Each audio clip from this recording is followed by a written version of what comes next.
Hi, I'm a higher ed CMO and I have a confession to make. About half of my career has been spent at schools that serve rural populations, and most of my career has been in red states.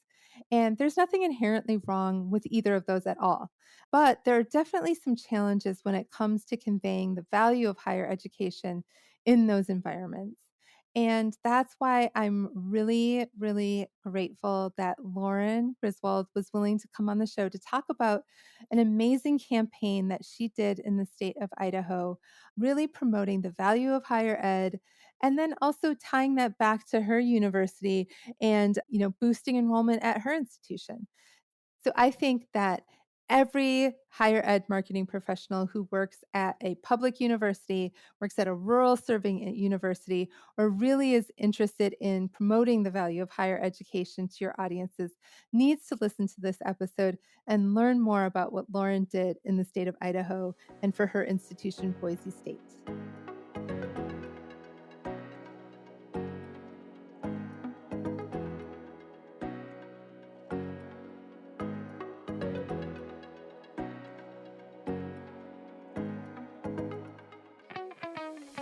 Welcome to Confessions of a Higher Ed CMO, the podcast designed for higher education marketers. I'm your host, Jaime Hunt, and I am so excited to have this opportunity to share insights and inspiration. With Confessions of a Higher Ed CMO, I'm designing a different kind of podcasting experience. With each episode, I'll be bringing in a guest for a deep dive into the challenges and joys we all face in higher education marketing. After each episode, you can join the conversation on Twitter by using the hashtag HigherEdCMO. I would love to see this become like a book club, but for a podcast. And be sure to follow me on Twitter at JamieHuntIMC. That's JamieHuntIMC for more opportunities to connect.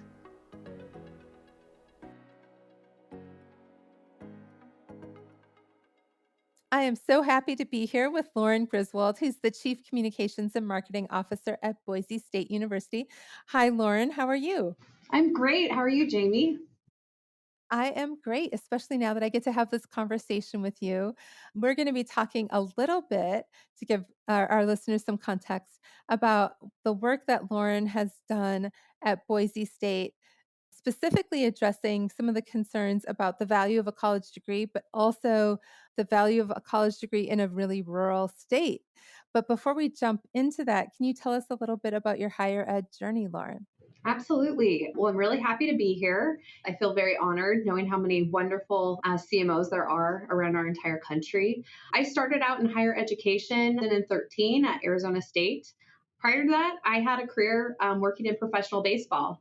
So very, very different worlds to go from one to the other. I went to grad school actually at Arizona State and had an incredible experience.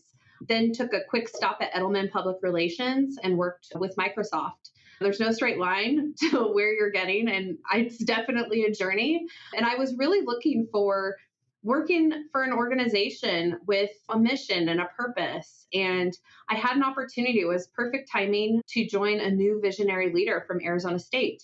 Not knowing about working within higher ed, of course, I had, got my master's degree from there. It hadn't even kind of been on my list of places to go. I was recruited and had the opportunity to meet this incredible dean. Arizona State, one of the largest universities in the country, we know, one of 17 colleges. And then we also were on one of the metro campuses that's there in the Phoenix area. So it was the first marketer for this specific college. And I really, got my start there, being that sole person that had to figure out for the first time for this college, what is their marketing plan? How are they going to recruit students? How are they going to solicit donations? How are they going to impact students, prospective students within that area and encourage them to, come to the university? So following that, had a quick stop at the enterprise level hub at ASU, where I oversaw I work for our amazing chief brand officer, Jill Andrews. She is phenomenal. I actually probably owe a lot of my success with my career in higher ed to her. I learned so much. I oversaw every project and tactic that came through our hub with a pretty significant budget. and with about 100 contributors who were helping produce those deliverables. Yeah, so it very interesting experience. I think there's been a shift in kind of marketing models in higher education over the last decade. And at ASU, at the same time I started there, they started to build up that central brand office that hadn't really existed before. They hired a CMO, Dan Dillon, who had come from the private sector to really refocus and figure out brand marketing within higher ed, not just enrollment, not just media relations, but how do we approach brand marketing? So I was really part of helping build that up and shape that. Then like our life, our personal lives take us. My dad had an illness, and I actually ended up taking a position back in Oregon to be closer to family for the year and went and worked for a community college. And, I can't say enough about the amazing folks that work within community colleges, because the people that you're serving, a lot of first generation, we had a lot of refugee students, yeah, which was, incredible to be able to help, those populations of people. And I just learned and took away so much. And I think walking in a little bit of what your transfer students' shoes are like at that 4-year university level. So jumping into how I got to Boise State. So that visionary dean I told you about at ASU, she actually became president of Boise State. And she called me up and said, "Hey, what do you think about coming here and working at Boise State?" And it's a university on the rise. It's grown from a community college to an R2. We've seen, it's really incredible, the trajectory. We've obviously seen rapid growth within the city of Boise over the last 5 years, especially, but we've had an increase in our research awards, I think maybe 40% over the last 5 years. So looking at that, looking at the strength of our philanthropy, looking at our strength of enrollment, it's, a top innovator across the US. For me, it felt very exciting to come to a place where we can really, make an impact, and where I liked Boise State especially because there weren't the old way of doing things where you can't try something new, can't take a risk and fail. You have these old systems in place that are so difficult to move. We don't really have that here in those same ways because we're relatively young. And so that is what really excited me. And so here I am, Chief Communications and Marketing Officer. We did a reorg when I came on board. We shifted from a media relations model to a brand model. I have 23 direct reports, but we're decentralized. So we have over 100 marketers across our enterprise. So 32,000 annual headcount of students that we serve.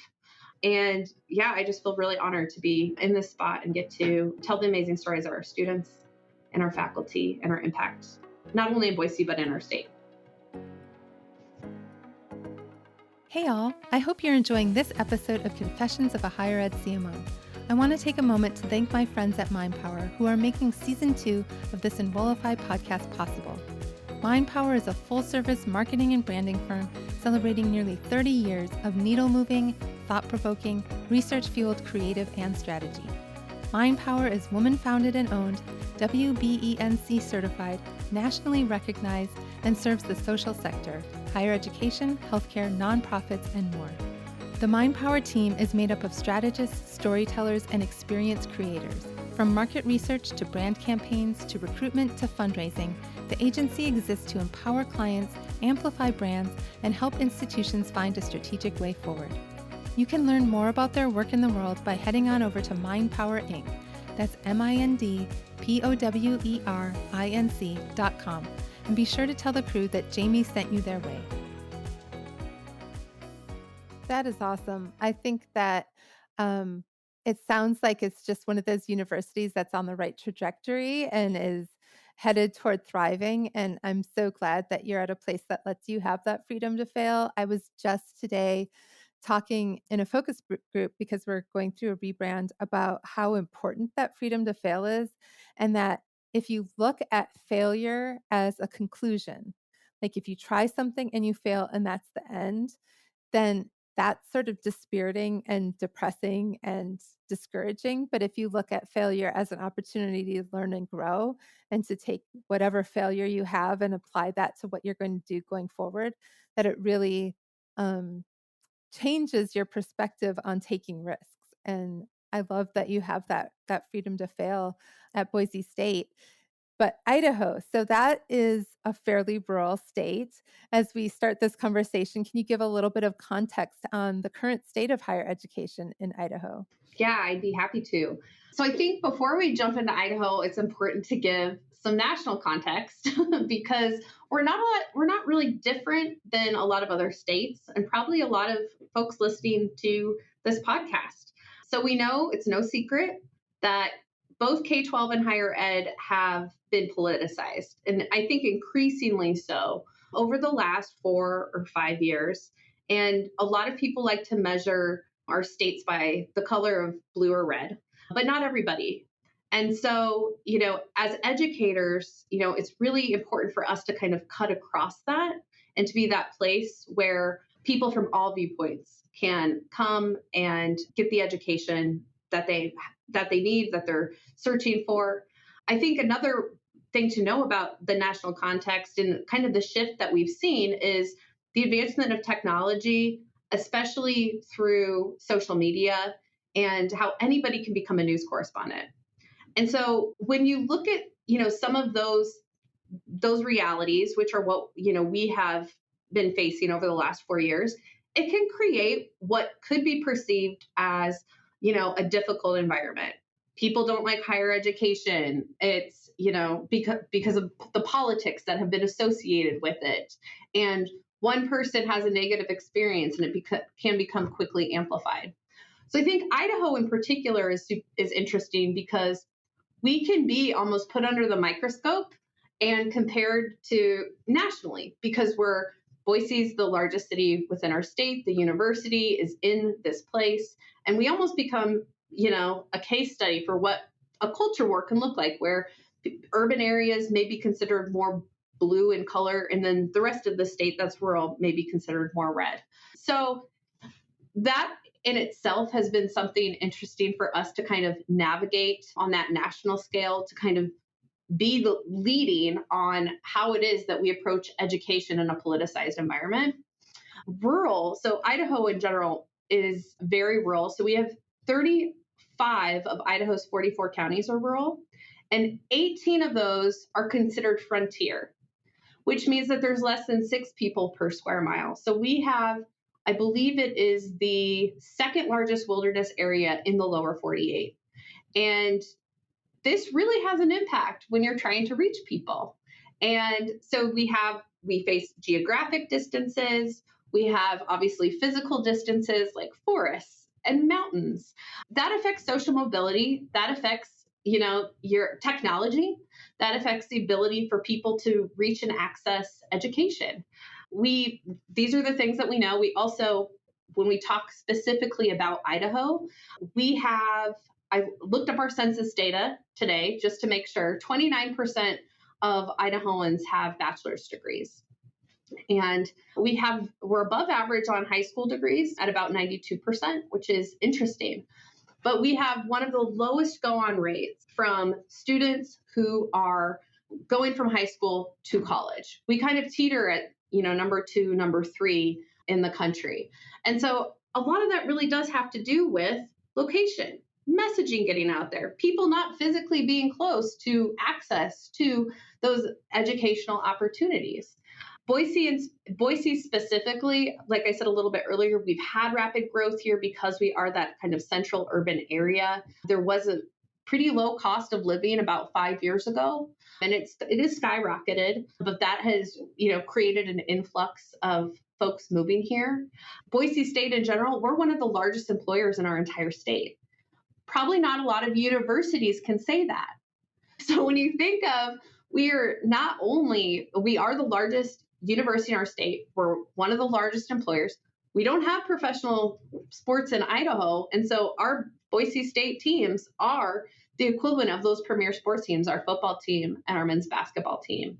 So we have a huge impact, not only in Boise, but across our entire state. We serve 32,000 folks. We have 164,000 living alumni.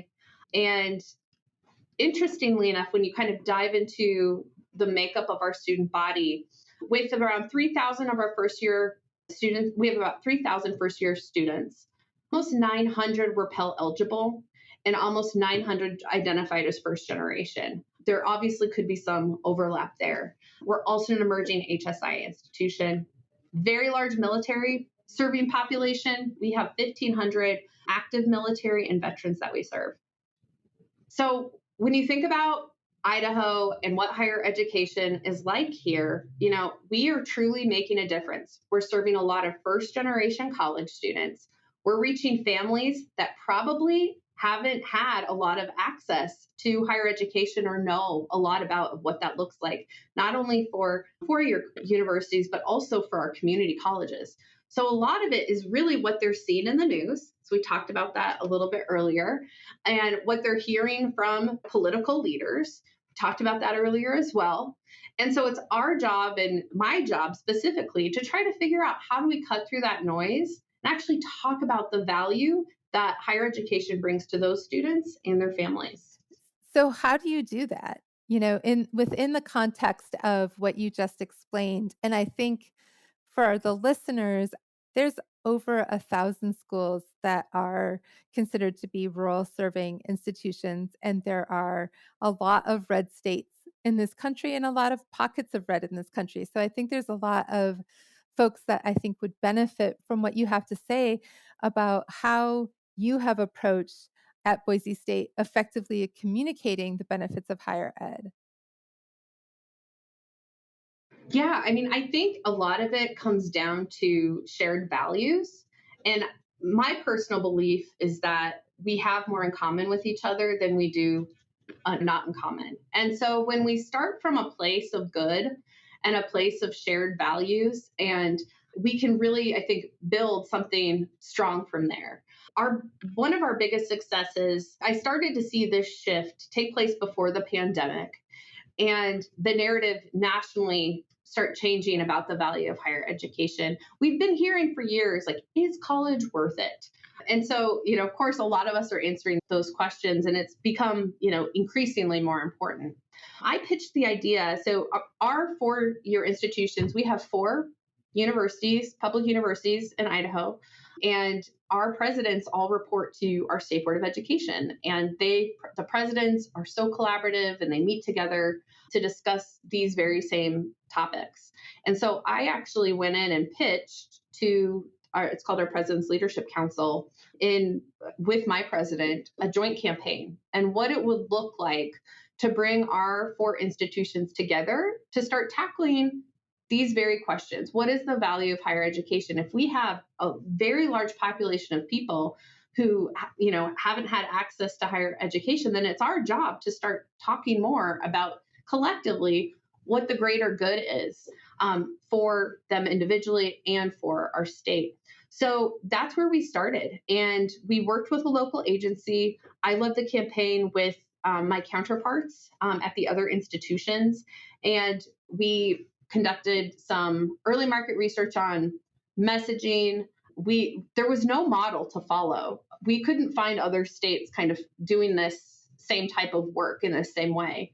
You see it in athletics with conferences, but we hadn't seen it on the academic side with universities and with all the universities in a state. Maybe systems, but not collectively as a state. So we built our campaign for you, for us, for Idaho. We launched it. We've done it for 2 years, and we, of course, did the gamut of any type of paid placement that we could possibly do. We produced 2 spots. We did out of home. We did a lot of digital assets, SEM. We looked at our demographic of our audience and influencers on our prospective student audiences. I mean, we were down to looking at the television shows that they're watching and making sure that we're serving within those time slots. Traditional radio, still very big here in Idaho. Talking about rural, some places have a really hard time with internet access. The same goes for print. And so we actually did do a print campaign in our news outlets, but that's because that is how we reach the demographic of folks that we were trying to reach. So as we went through that from launching it in maybe October through March or so, we, 10 million impressions, 8,000 new users to the landing page we created, just tons of engagement, 70,000 people engaging with our posts. And then what really struck me is on year two, following, of course, refreshing our campaign, putting it out there again. We did some additional testing following our campaign, and we saw this is where the mark is with some truly incredible results. The top 5 areas of sentiment that general population of Idahoans who were perceiving higher education because of our campaign were happy, motivated, excited, inspired, and hopeful. They were all positive, all positive. And we had another interesting data point that 39% of respondents that had a negative view on higher education were swayed after seeing our campaign from neutral to positive. Idaho, our state institutions don't have large budgets for marketing. Boise State actually didn't have a budget to do any type of being out in the market at all when I got here, because it was a media relations model. It was a different world that we were living in. And so with no one out there telling our narrative for the last 4 or 5 years, people were telling it for us. And it goes back to anybody can be a news correspondent telling what the Boise State or University of Idaho or what education or higher education does or doesn't do for them. And so with us being out in the market for 2 years and for us really putting in that strategy behind messaging, I mean, we went as far as we looked at our different content buckets. We did focus group testing. We did, we were doing quant and qual just to obviously make sure, is this the kind of messaging that is going to resonate with them so that we're not throwing something, seeing if it's spaghetti to see if it sticks to the wall. This is something that we know is going to really help move the needle, and it has. I didn't know that it would. I had a hunch. If we're not out there telling our story, though, we're just giving the opportunity for anybody else to tell it for us. And so I'm really proud that 4 institutions with different CEOs came together with one common goal in mind, because we all have the same shared values and wanted to connect with our audiences in a really meaningful way. And we have seen that positive shift. I feel like I want to send this episode to every higher ed marketer in the country, because collectively we need to figure out how to convey this message. Like, it is just so essential. Honestly, I'm this is going to sound hyperbolic, but I mean it. It's about the continuation of our society and our democracy. Like, we really have to value and support higher education.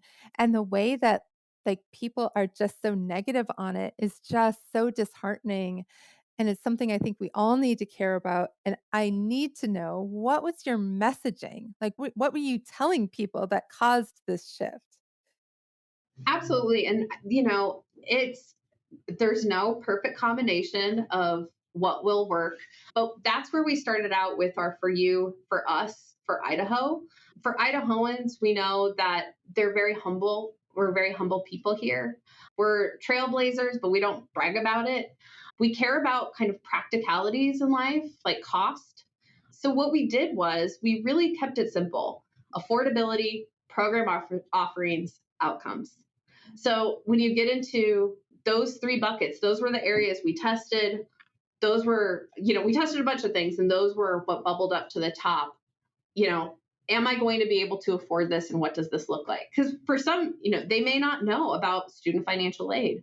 They might not know like what this investment can do out, with once they get their outcome of their degree. We can see data and say to someone, if you get your college degree, on average, you'll make more than $1 million more in your lifetime. If you don't, people just generally don't know that stat. When we look at the cost, how do we talk about that? How do we kind of start breaking that down and then providing support on our university campuses to educate folks on that as well? So some of our messaging, I'll just name a few: higher ed, lower cost; a stronger Idaho, 1 degree at a time; earning comes from learning; preparing today's students for the jobs of tomorrow. And so really it just came down to those three buckets and those three areas. Then what we did was we took faculty and students, mostly students though, some alum from each institution, and we created vignettes. So they were all included in our spots, our two spots, and then we created vignettes on each, and then kind of sliced them and diced them across our various channels through the paid campaign to learn, what are it, and then measuring who's kind of getting the most clicks, whose stories are really resonating. We had two in particular. One was a student from University of Idaho. Dairy is very large here, just like potatoes. I'm sure I had to get that in, potato joke at some point in time during the conversation, but dairy is very large here. And so they have a huge dairy program in agriculture at University of Idaho. So showing her at her dairy, working with an engineering degree, was something that really rose with engagement for our audiences. And then also we talk about physical barriers living in rural states.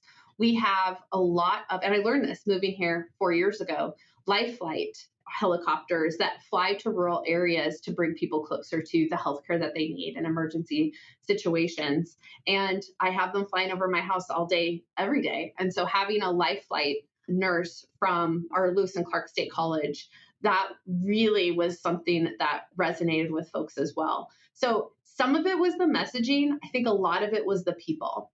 And the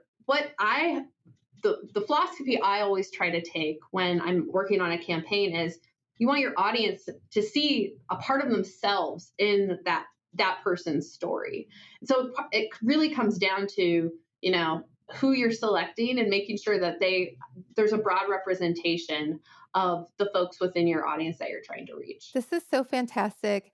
And right now, I'm going to say, my colleagues in Virginia, I have sent this podcast to you, and now you're listening to it, and we need to do this because it's just amazing needle that you were able to move. Were there any particular tactics that were more effective than others? Well, digital is always, is the one that you can always measure the most. We only can see impressions, eyeballs on billboards, and circulation in print. So of course, we like to look at our digital. It was not tied to specific lead generation. It was definitely high level brand awareness. And so it would be very difficult to all the marketers on the tech side to know how we would connect a joint landing page through all of our funnels. And that felt something that was a little too cumbersome. And so tactics wise, digital. Social was our highest performer by far. We had a lot of engagement. Interestingly enough, from year 1 to year 2 on our social media posts, we did what was interesting the second year was how if there were any negative comments about higher education that came up, it wasn't anybody from one of the institutions responding and having to say, oh, please contact so and so and we'll, connect you to fix this. It turned into the audience on there supporting higher education, going, hey, actually, it's a really great experience. And I loved the 4 years that I had. And so we saw that as a signal that a shift from year 1 to year 2, that now it's our audience who's kind of speaking up a little bit more and talking about that value to their peers versus the message just coming one way from the institutions. So that was actually something that was a big takeaway for us, that we saw that shift. So let me ask you this. Did this campaign run year round and then you kind of shifted the tactics, or was this, I think you mentioned like November to spring, or what was your timing on it? Yes, we did late fall through early spring, and we did that for 2 years. And so during that between time, we did a refresh. We didn't want to oversaturate the market. It's obviously starting yield season into March, and so we feel really good about that. We also had our own brand level campaigns running simultaneously. And so while we also didn't want to be out in the market competing with our own statewide campaign. So it was a little tricky trying to figure out. So what we did was kind of our own brand level campaigns early fall for prospective students, and then yielding that March, April, May timeframe, and then the in between time was the statewide campaign. Okay. I know that you were all public institutions, but, do you have any thoughts about how privates might piggyback onto something like this? I haven't really thought a lot about private institutions. I think it's just a different kind of makeup because with publics, not the value, I think the value especially, but for public institutions, because we're state funded, we just have a different type of responsibility for our state. And we really do need to talk more about what the value is that we're bringing. So I don't know if this would necessarily work for private institutions. I think, it may be something a little bit different that they have to tackle. Well, I think there's sort of a responsibility that those of us who are at public institutions kind of have as like a public good to be promoting the public good of higher education. And that's just m- almost my entire career has been at publics. I started at a tiny little private for 3 years, but I do think that publics like, we sit in a unique place of being funded by taxpayers, but then often not supported by taxpayers if you're making the distinction between financial support and, just general support. So, yeah, I could see and I think that the power of multiple public institutions coming together, that's what really jumped out at me about what you did was that it wasn't just your institution, it was this partnership and did you have any challenges or obstacles with getting buy-in from the other CMOs at those institutions? We didn't. And I feel really fortunate that I have such incredible colleagues at the other institutions. And, we work really well together. And we'd already kind of formed a group to meet regularly and talk through any challenges we're facing or opportunities to collaborate. And so I kind of look at it as we're all an extension of each other's teams. And when one of us is rising up, then the others rise up as well. And I think it's important. This is just my philosophy. It's important for me to convey this to my team. And I think my colleagues have this same view as well. But I'm not in competition with them. And I think that when one of us succeeds, all of us are going to succeed. And we shouldn't be thinking of it in those terms. And I know that's hard to say because there's a lot of people who are struggling with enrollment and you may be physically closer to a lot of other universities. And, I've just talked about how we're all spread out over here in Idaho. But I do think that my VP of Student Affairs sent me a picture last week of a presentation he was at. And he was like, I just thought you would love this. And I did. It was like, you know, your brand is for someone, it's not for everyone. And when we have that mentality, we can collectively work together because the experience you're going to have at an urban university like ours is not going to be like our land grant university up in Moscow. So it really, I just feel very fortunate that we were so collegial and we still are, and that we enjoy each other and that we work so well together. That is awesome. I love that, and I love that about when I've worked within state systems in North Carolina, we became a really tight-knit bunch, particularly around COVID when we're like, "What are you doing? What is your president saying?" And then now in Virginia, we meet, every other week and just kinda share what's going on, and it's lovely, and I try to picture, like, our Coke and Pepsi CMOs, like, getting together to share ideas. I doubt it. Probably not. Right? When I was at Microsoft, we called the other company the fruit cart down south because we're in Seattle. They're obviously in Silicon Valley. So I'm probably not. No, that's fair.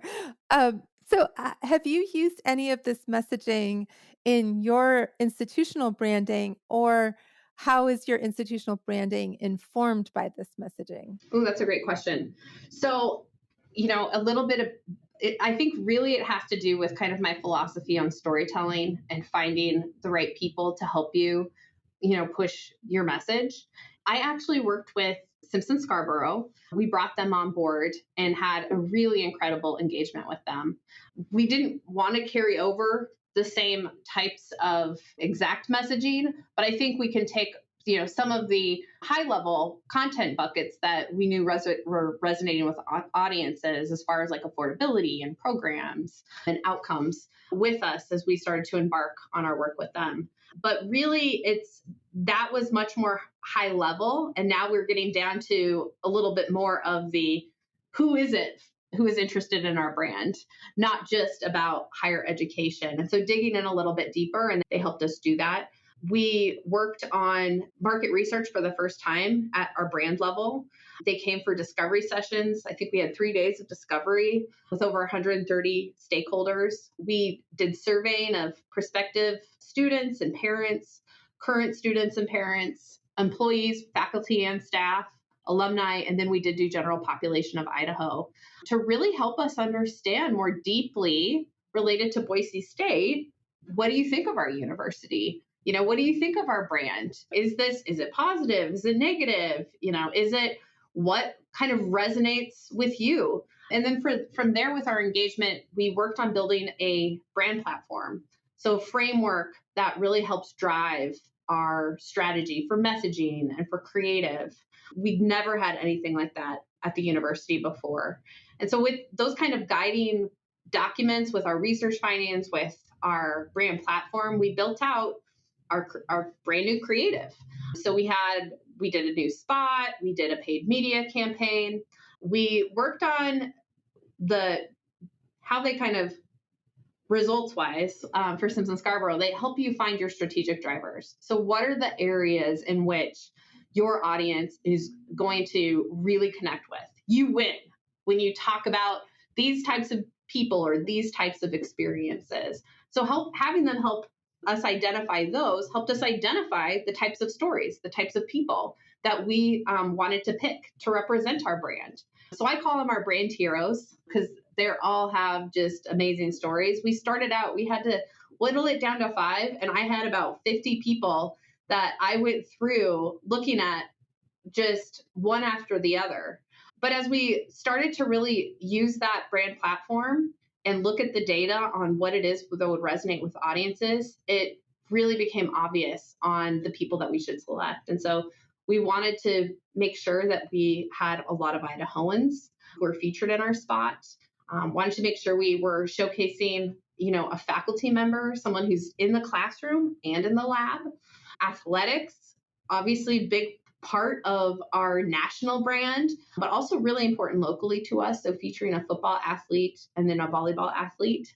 And then, first generation college students. What is that like as an emerging HSI, showing a strong female in engineering?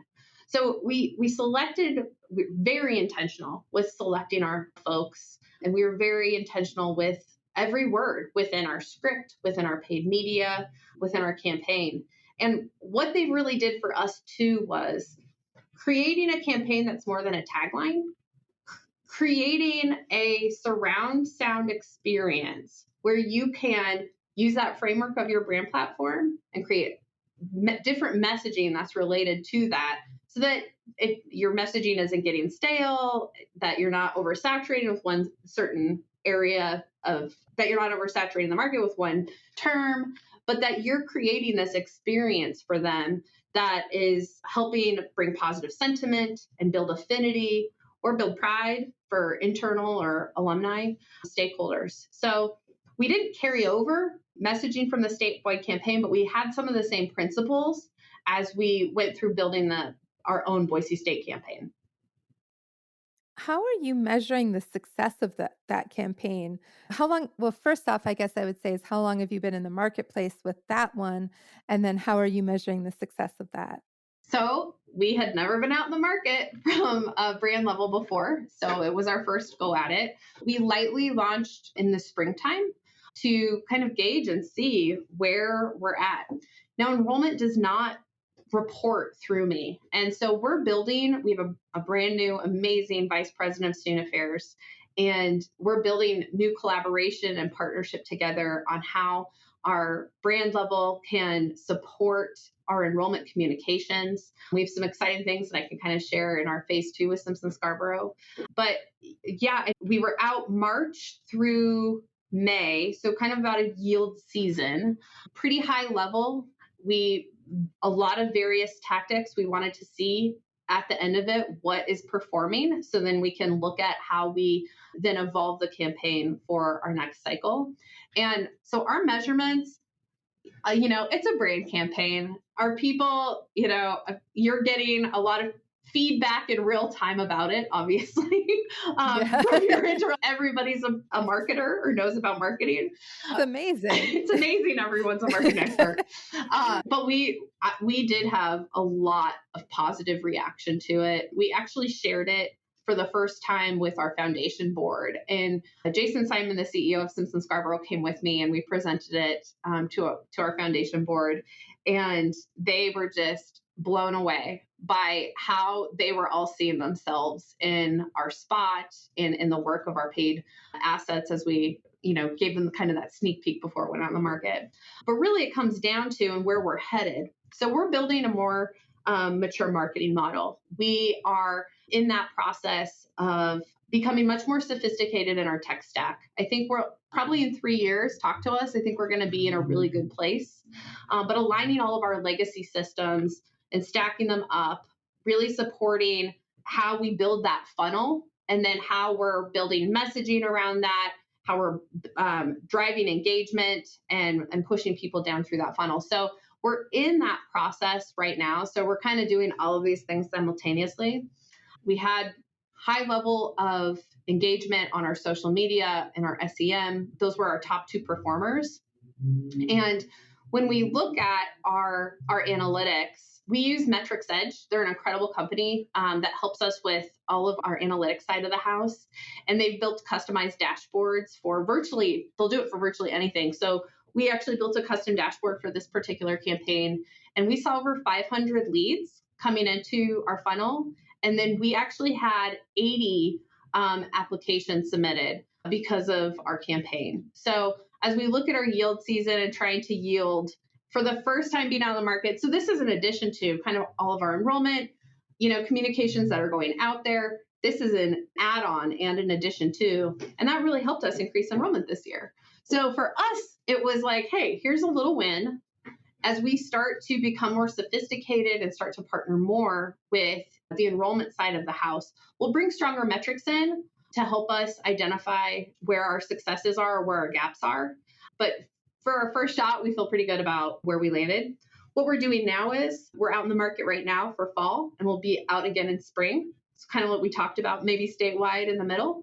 And we're doubling down on our most successful paid channels. So we're only doing our SEM and digital for the fall, and we're going to test it out and see, how that, what type of leads we're getting from that, and if we are, converting any of those folks to enroll.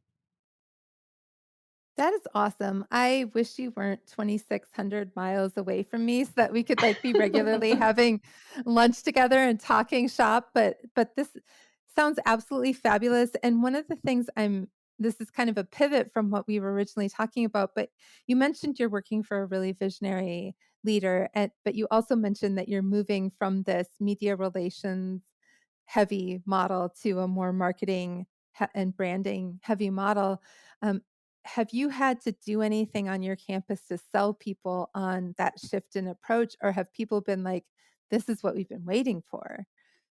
I think whenever, in Idaho, I'm from the Northwest, I'm from Oregon, so it's kind of like this too.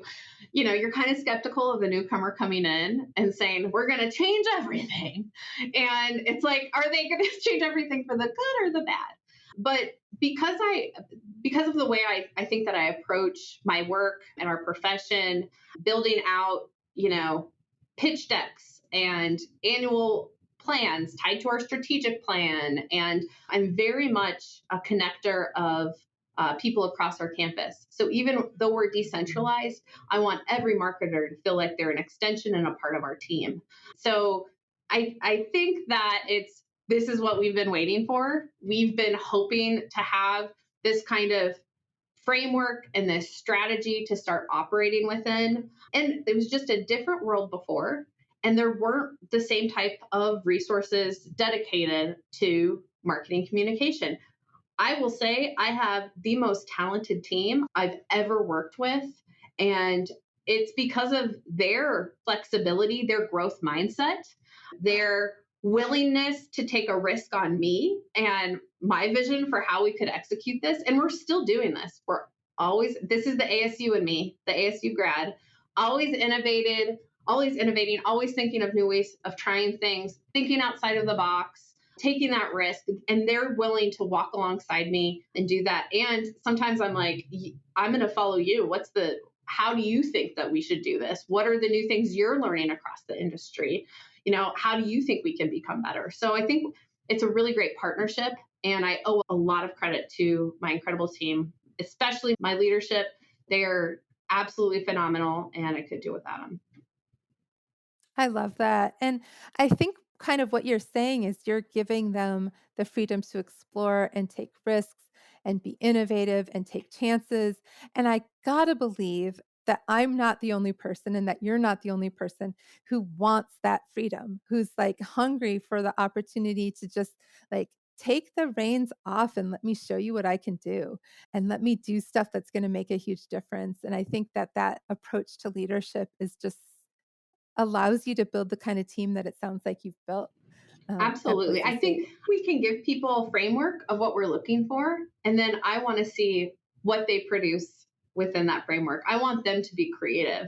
And 99% of the time, they have a better idea than I do. And I'm just blown away by what they come back with. And so I think it really comes down to trust. You have to trust that you've hired, really amazing people, and then you just let them shine. I love that, and I think that people sense that you trust them, and people sense that you think that they're amazing and that you think that they're going to do a great job, and when people have that expectation that they know that you expect that of them, most people are willing to rise to that challenge and just really kinda take those training wheels off and take the plunge to do their best work, and I love that.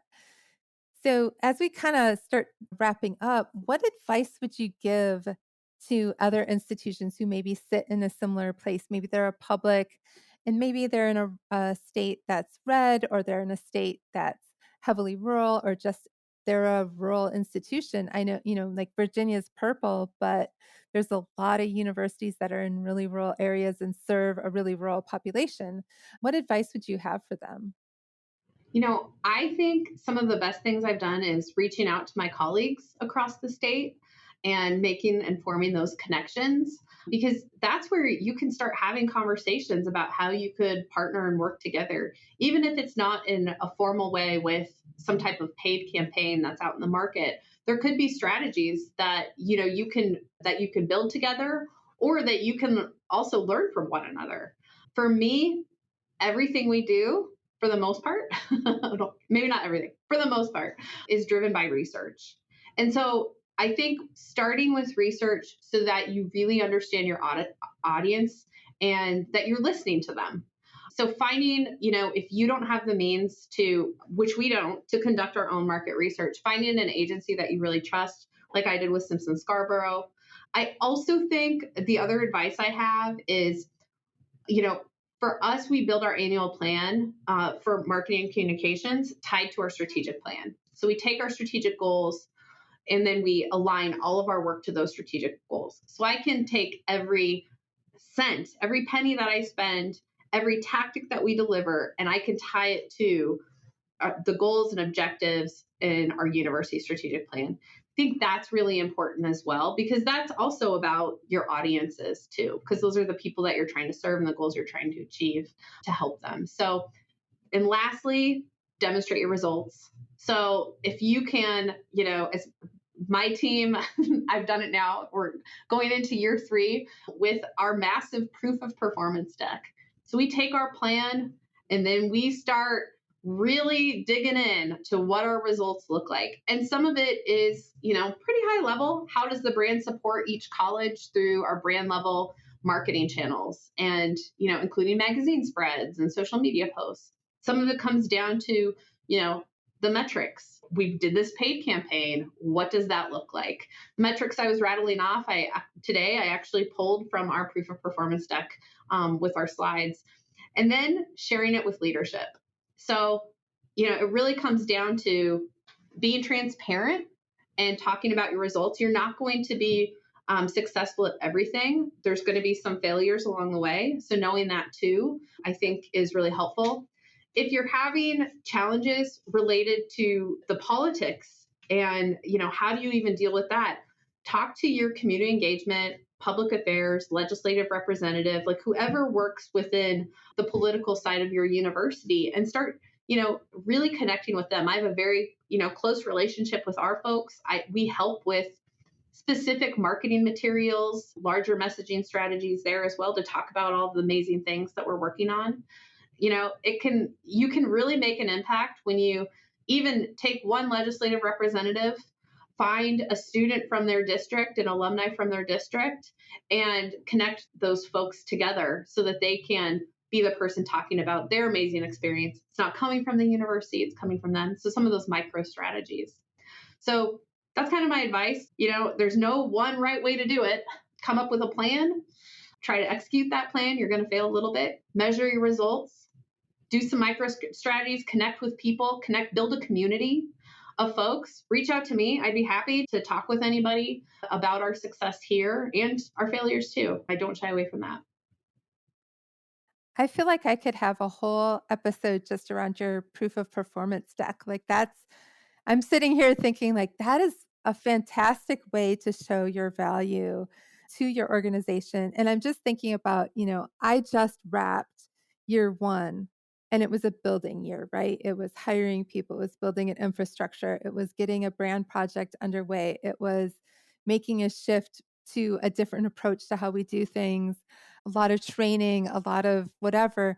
And I produced a Word document that kind of showcased that. But having it be a deck that maybe you're doing a road show or, showing people, that's a fantastic idea. You know what? If you haven't done it before, I did it in private business in baseball.